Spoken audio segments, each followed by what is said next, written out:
ሲያዩ ክራሱ የሆነ ንፍጥ እኮ ነው የምትመስለው። አይ እላፊ ቃል እንኳን ባትናገር ደስ ይለኛል። ይኸውልህ የናታንን ያህል ልብ ቢኖርክ የዛ ጆኒ ተብዬው እግር ላሽ ባልሆንክ ነበር። ወይኔ ካሌብ የሌለ ትዕግስቴን እየተፈታተንሽ ነው። ትዕግስት ኖሮክ አይደለም ጫፌን ብትነካኝ ምን እንደሚያስከትልብህ ስለምታውቅ ነው። ስሚ አንድ ቀን እጄ መግባትሽ አይቀርም። ያኔ ግን እኔን አያርገኝሽ። አንተ ግን መፎከር አይሰለችም? መቼም አይሰለችኝም። ጥሩ እንደዛ ከሆነ እየፎከርክ ትኖራለህ። እኔን ግን እንደዚህ ጫፌን መንካት አትችልምሽ። እሱና ያለንሽ እንደለመደብህ የዛን ጆኒ ተብዬው እግር እሱ ጓደኝነታችንን ፈልጊ። አንቺ እንደሞተሽ ምንም ጓደኝነታችንን እየፈለግሽው አይደለም። ስለዚህ ከአሁን በኋላ አልመላለስም። በጣም ይቅርታ። ጨረስክ? አይ አሁንም የመጣሁት በጣም እያስጨነኩሽ ስለመሰለኝ። ከዚህ በኋላ ግን አጠገብሽ አልደርስም። በጣም ይቅርታ። መልካሙን ሁሉ እመኝልሻለሁ። አይደል? ምን ነው ይቅርቴን አልተቀበልሽኝም እንዴ? ከልብ ሆኖ ብትርቀኝማ ከልብ ይቀበልህ ነበር። ከልቤ እንዳልሆነ በምን አወቅሽ? ምክንያቱም ይሄ መጀመሪያ ጊዜ አይደለም። ሁልጊዜም አልመለስም ትልና ከዛ ተመልሰህ ትመጣለህ።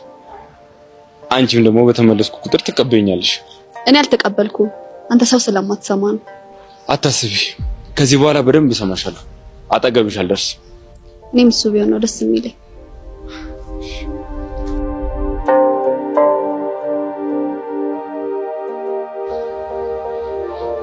ቻው።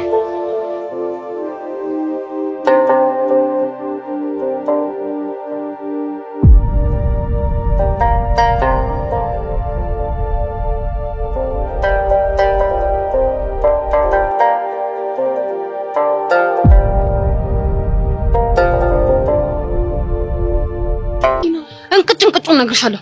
ማነሽ ሜላት? አቤት ጄሪ። ይኸውልሽ ዳጊት ከዛሬ ድረስ ረዴትን ሲጀነጀናት የነበረው በስህተት ነው። ማለት ጄሪ ምን እያልሽ ነው? አልገባኝም። ምን መሰለሽ ማርክን ስልክ ቁጥር አምጣልኝ ብሎ የላከው ያንቺን ስልክ ነበረ። ይሄ ደንባራ ከረፋፍ የሆነ ማርክ ደግሞ የሷን ስልክ ቁጥር ይዞላት መጣ። ከዛም በኋላ ልጁ ከዛሬ ድረስ ሲያወራ የነበረው አንቺ መስለሽ ነው። አለቀ በቃ። ትንፍስ አልኩት። ምን ጄሪ? ማለት ምን እያልሽ ነው? አዎ በቃ እውነቱ ይሄ ነው። ልጁ አንቺ ትመጫለሽ ብሎ እየጠበቀ እያለ እሷ መጣሽ። ከዛን ግራ ገባው። ጭንቅላቱን ውዝግብግብ ሲል ጥሎ ጠፋ። አለቀ። የበለጠ ነሽ እንዴዛ ጄሪ የምርሽን ነው? አዎ የምሬን ነው። እንግዲህ ቻይበት ሲጀመር መጀመሪያውም እንደማትችይ ነግሬሻለሁ አይደል? እምቢኝ አልሽ። እንግዲህ ፈጣሪ ችሎታውን ይስጥሽ። ወይኔ ጄሪ ግን ምን ሆነሽ ነው? እና ታዲያ እኔ ምን ላድርግ? ዳግም እየመጣሽ ወተ ይላል። ያ ማርክ እየመጣ ደግሞ እኝክ ምናምን እያሉ ናሌን አዞሩት እኮ ታዲያ እንዴ ግድል ይግቡ።